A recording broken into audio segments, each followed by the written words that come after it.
Welcome back to round 2. I was about to come back and apologize for having missed the start of the round as I was off playing with my infant.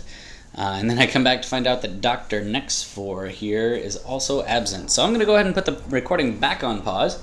And we'll see Dr. Nex4 and you very soon. Alright, looks like our opponent came back. We're definitely keeping this one. Snap keep.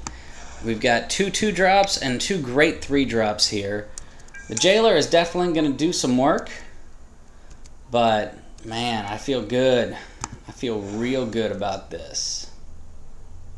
Got our double white and our double green, so if we do manage to find our precinct captain, what is his name? Consul's lieutenant, sorry. I keep doing that. We'll still be in good shape.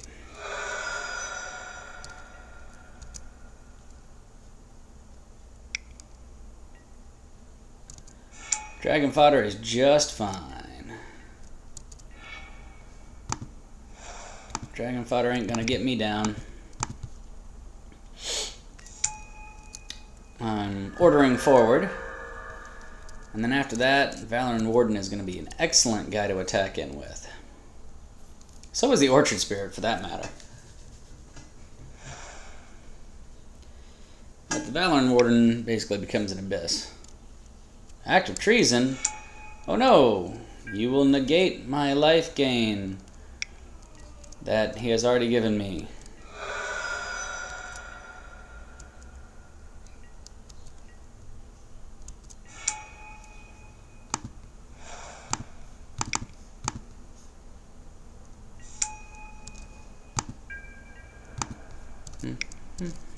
Yep.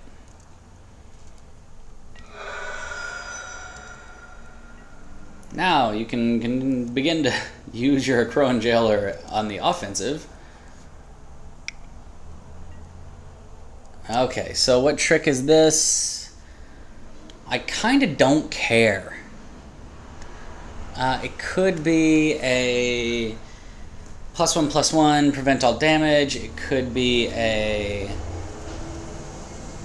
flying leap. Don't care. I'll go ahead and take 3. Because you're not going to attack in with that Jailer unless you have a trick to save it.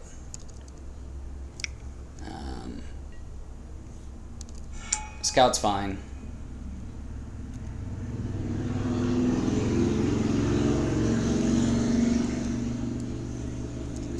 Especially there, it all screams combat trick. Now, if he does have the +1/+1 prevents... I'm going to go ahead and cast my Cleric of the Forward Order. It gains me an extra 4 life, which is not irrelevant here. And then I'm going to attack in with that guy.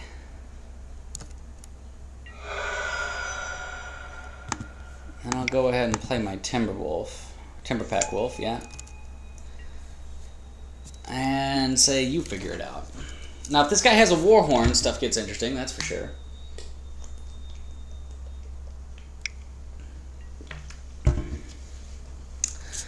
Bonzing that is fine. I do have other renowned creatures, so I'll still get my trigger off that. Sure, I'll trade that.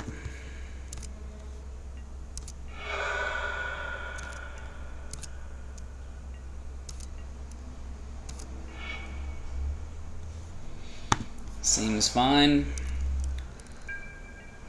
Go ahead and attack with just 1. Should be fine.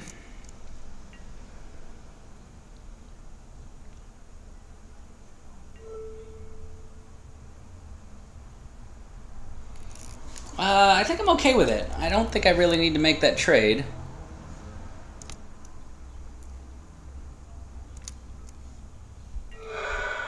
And if I can get the trade being the combat trick for the Dragon Fodder tokens. Let's see what else he's got.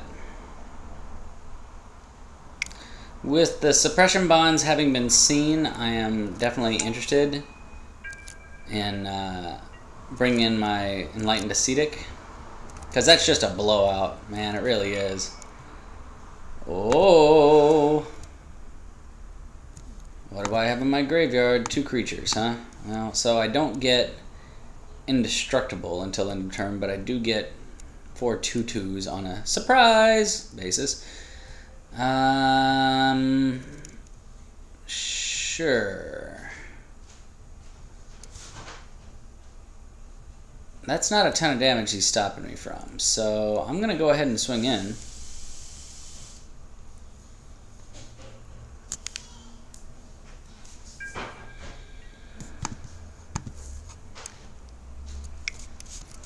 He can block the Cleric, cannot block the Orchard Spirit.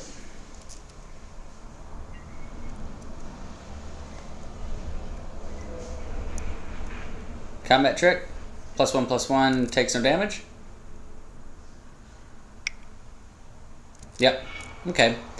So that's the trick we thought it was. Taking no damage just means that I'm straight trading the Might for it. And that doesn't sound great. I could also trade the Might for an extra 3 points against him, turn it basically into Bolt to the face.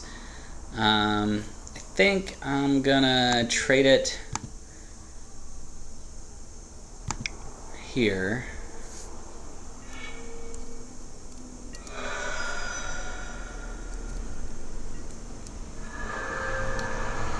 So I think it'll be useful to have this guy as an available 2/2 blocker. Until I draw my, 7th land, of course. No, you did 1 damage to me. No, you did 4 damage to me. And you scry. Scrying is important. Scry me a river. To open Free Blade is a fine draw. Let's see what he taps down. Orchard Spirit, Cleric, doesn't much matter. Go ahead and always yield to that.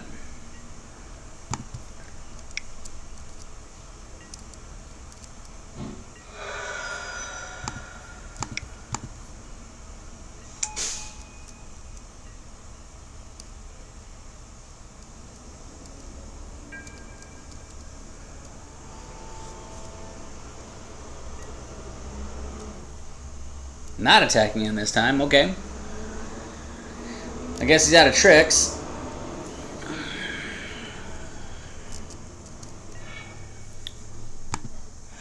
Oh yeah. Well, I guess I'll just attack in here. I'm gonna take it. Okay. Go for it, boss.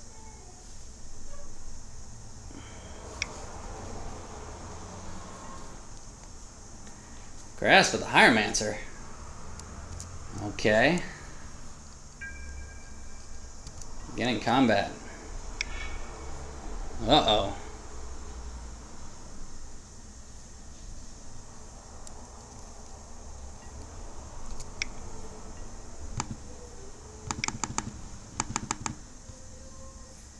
How about these? How about dem apples? Aha! Alright. Beginning sideboarding. Saw a few tricks. I am encouraged to put in the Enlightened Ascetic. What am I going to take out? Well, Veteran Sidearm also could do some work here, but I think I take out the Sidearm just so I can have the Disenchant. I'm basically trading the piece of equipment for the Disenchant. That being said, the equipment is good. Here I'm fine curving Topin into Orchard Spirit, into Pilgrimage as necessary.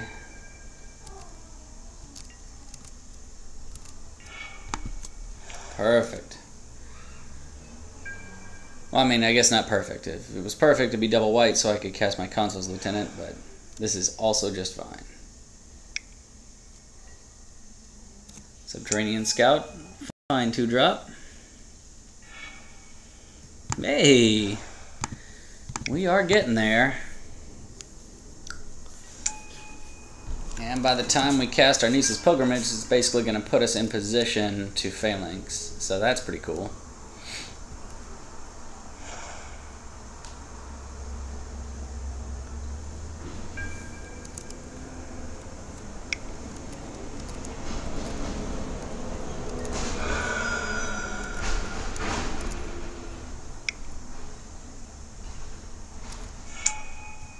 Dragon fodder, huh?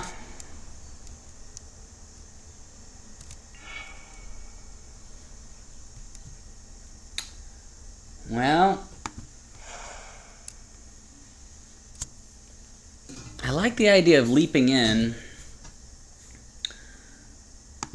giving myself a 3/3. Yes, I'm taking a turn off from casting a creature, but a 3/3 is such a frickin' wall for this guy.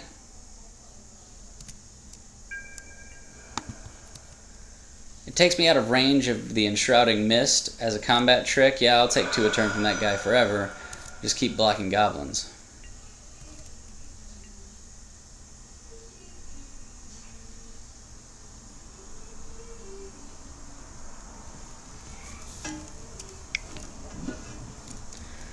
Grasp is fine.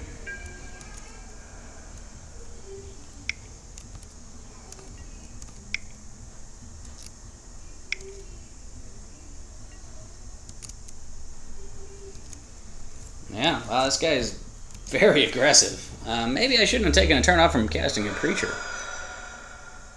This guy is not joking around. Fortunately, I do get to consistently put 3 damage on him while I continue to develop out.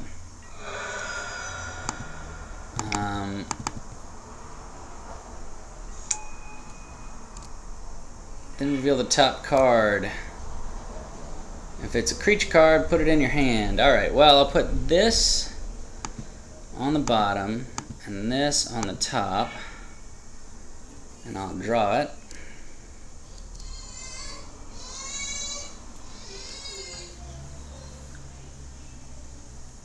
Maybe that's greedy, but I think I'm going to draw another land before too long. And I also have the Niece's Pilgrimage to search.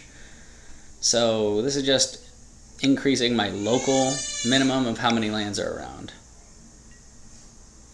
Alchemist Vial is fine.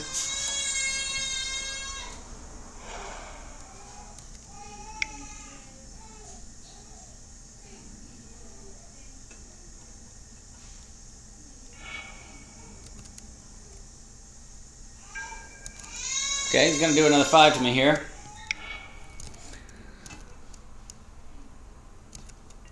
I am going to hold my suppression bonds in case we get a seriously evasive creature.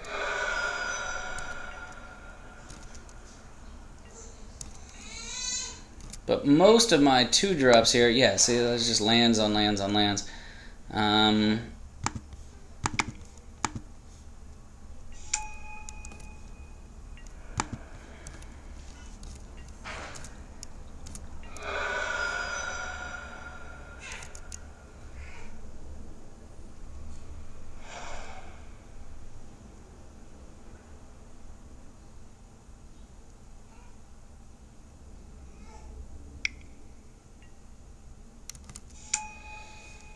Alright. An aerial volley can take care of that.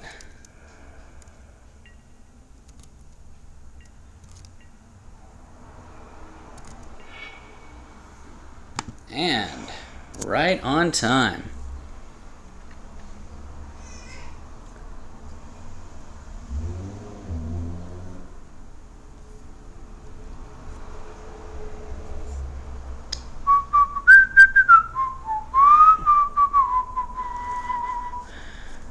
Okay, so what do I want to tap down here? Well, if I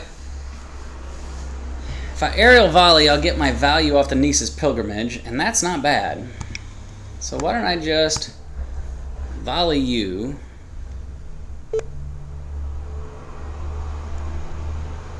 Well, hold up here. If he's got the 4/4 flyer, I can still suppression bond it. So I'm going to go ahead and do that.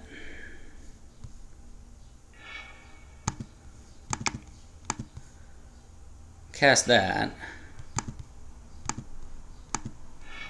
Get 3 of these forests. Probably should have held the plains just so I could leave a green untapped. But as it stands, I'm okay holding back these blockers. Next turn, I've got my Vastwood Gorger. Or my Suppression Field as needed.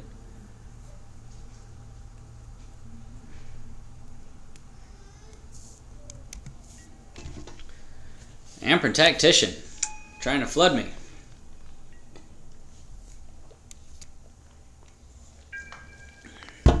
I will absolutely trade off to prevent damage here. Every piece of it. Any piece of it. Because I have to.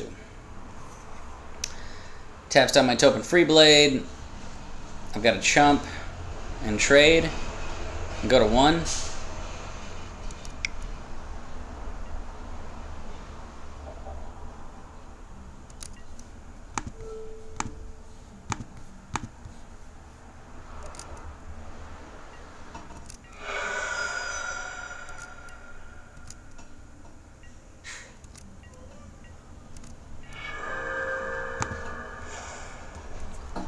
Going to 1 is the problem here. Even if I make that trade, Suppression bonds that guy down. Yeah, there's nothing I can do to win from here. So I'm going to go ahead and concede game and go to the sideboard with a little bit better understanding of the fact that this guy is just all out aggro.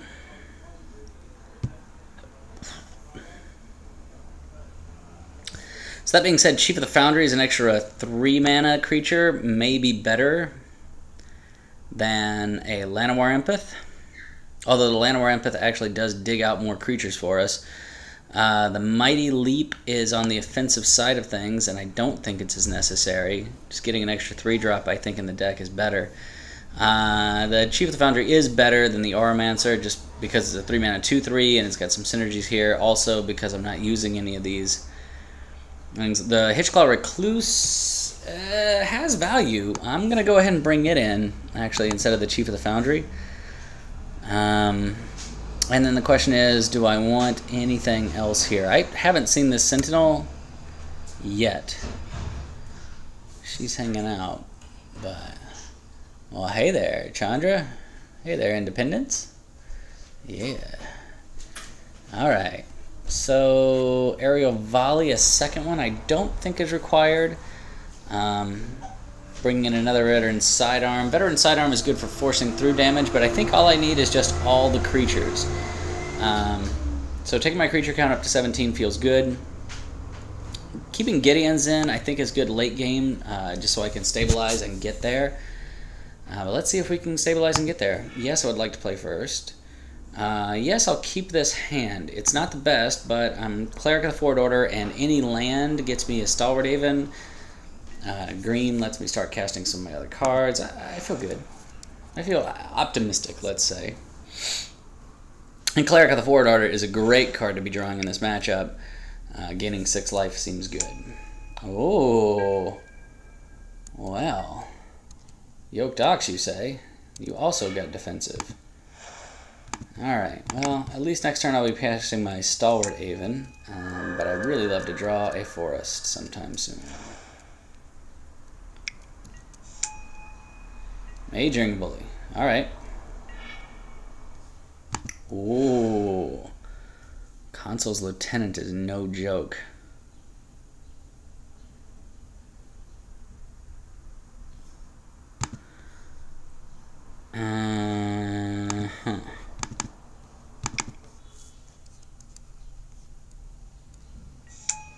I'm going to put him down, even though it's not the most efficient use of my mana. Like next turn, if I draw a green, I could have Timber Pack and Consul's Lieutenant.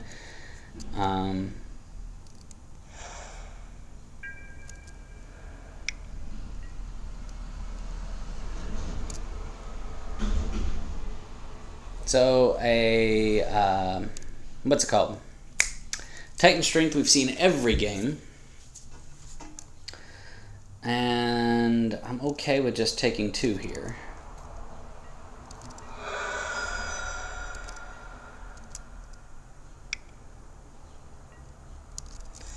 Tap out is great.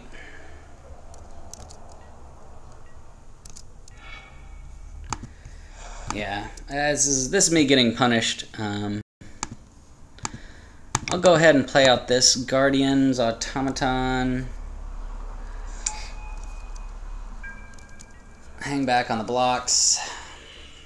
I'm totally fine putting the Automaton in front of the Majoring Bully and counting on Titan Strength to trade off and gain me 3 life. That seems fine. Titan Strength turns this guy into a 5/3/6/4. What is he suppression bonding? My Automaton? Wow. Okay, you got it. I could double block there. That doesn't sound great. I do need to preserve my life total.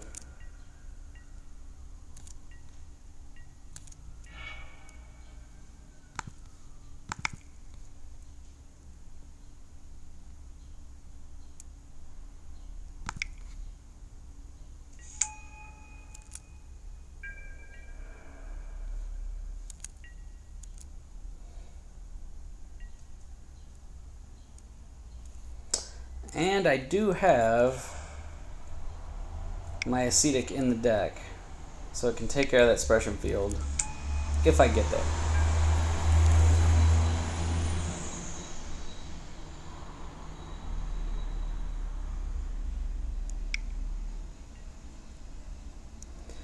So the white 1-mana combat trick is an absolute blowout here.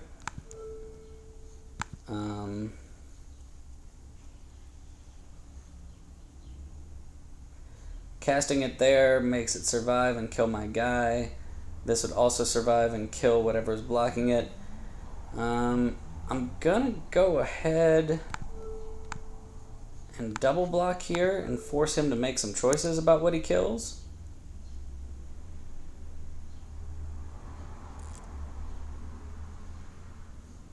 But I believe the 1-mana combat trick is coming.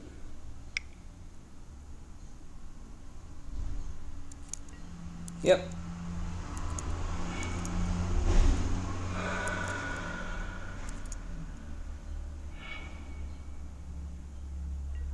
It's 2 for 1. Leaves his bully in play.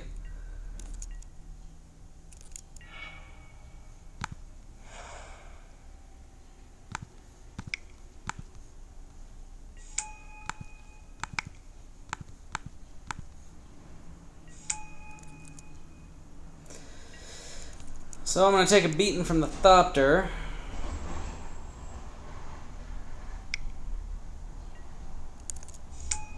Tactician is fine.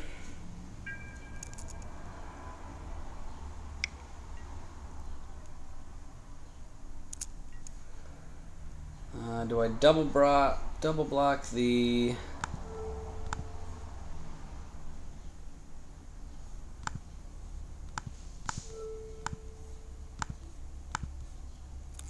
Taking 5, trading off 1. Probably the wrong one to trade off now that I'm thinking about it, but, you know, whatever. Creatures is creatures, right?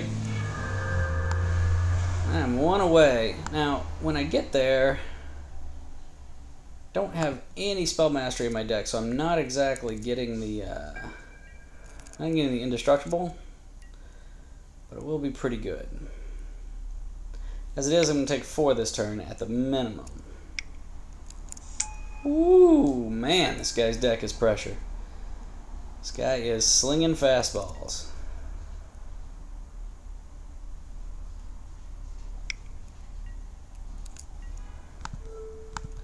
Any draw is live here.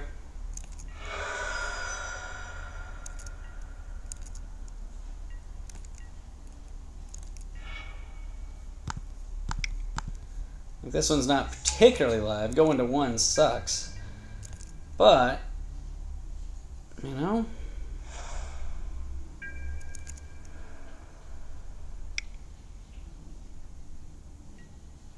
okay, sending a message with the Yoke Ducks. Fine.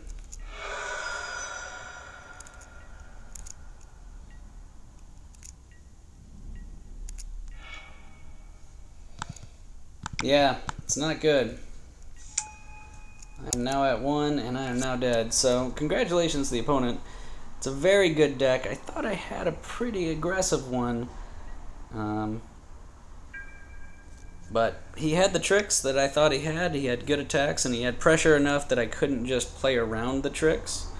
So, yeah, well done. If we look at this draft, not a success. We got our Gideon's Phalanx, which is worth nothing, but it's the only rare we ended up picking up. And that's probably part of the problem. When you end up in white, other people are definitely taking your bomb rares. Green has some good stuff, but not that great. We never saw our bomb uncommon. And, you know, white-green just wasn't running pure. So we had that player playing a very solidly red-green deck. And, yeah, this is... Hey, you can't win them all, though. So I'll post this one up, and I'll see you guys sometime soon in another 8-4. Thanks for watching.